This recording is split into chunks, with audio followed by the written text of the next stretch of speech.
పశ్చిమ దేశాలకు దీటుగా చైనా ఆయుధ పాఠమంలో దూసుకుపోతోంది.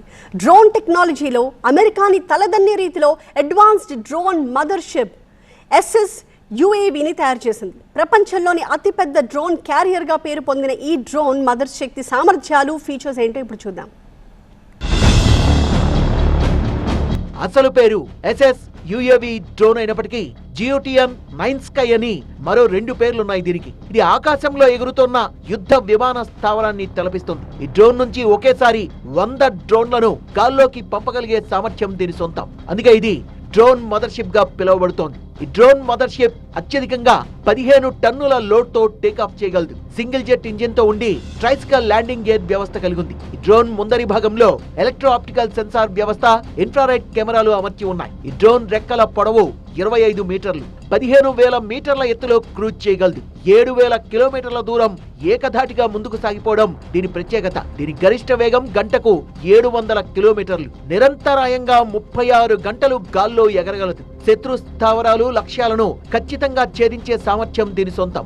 డ్రోన్ హబ్ ను తలపించే SS UAV నుంచి ఒకేసారి 100 FPV డ్రోన్లు ప్రయోగించే వీలుంది. మదర్ డ్రోన్ చిప్ సహా FPV డ్రోన్లన్నీ AI ఆధారంగా లక్ష్యాలపై దాడి చేస్తాయి. మదర్ డ్రోన్ చిప్ లో చిన్న డ్రోన్లకు బదులుగా 1000 కిలోల వరకు క్షిపణుల్ని మోహరించి నిర్దేశిత లక్ష్యాలపై ప్రయోగించే వీలుంది. ట్యాంకులు కావచ్చు, రాడార్ సిస్టమ్ కావచ్చు, లేదా వైమానిక స్థావరాలు కావచ్చు, ఎక్కడైనా స్ట్రైక్ చేయగల సామర్థ్యం ఈ మదర్ డ్రోన్ చిప్ కుంది. చైనా తయారు చేసిన SS UAV డ్రోన్ అమెరికా దగ్గరున్న MQ-9 RQ-4 గ్లోబల్ హ్యాక్ కు ధీటుగా ఉంటుంది.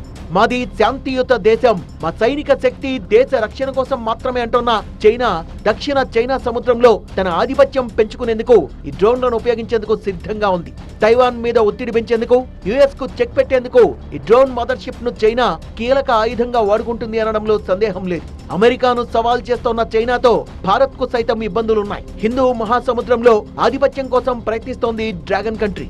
భారత్ ఇప్పటికే Ghatak stealth UAV, CATS Warrior, Tapas, Lakshya, IAI Pawan, Arjun వంటి UAVలను అభివృద్ధి చేస్తున్న చైనా కంటే మనం కొంచెం వెనకే ఉన్నాం. ఇప్పుడు యుద్ధాల్లో డ్రోన్లే కీలకంగా మారిపోయాయి. నిఘా, లక్ష్య ఛేదన అంతా రిమోట్ AI ఆధారంగా కొనసాగుతున్నాయి. ఇప్పుడు డ్రోన్లే ధైర్యం, డ్రోన్లతోనే విధ్వంసం, డ్రోన్లతోనే విజయం. చైనా GOTM డ్రోన్ మదర్షిప్ కొత్త పోరాట శైలికి మార్గం వేసింది.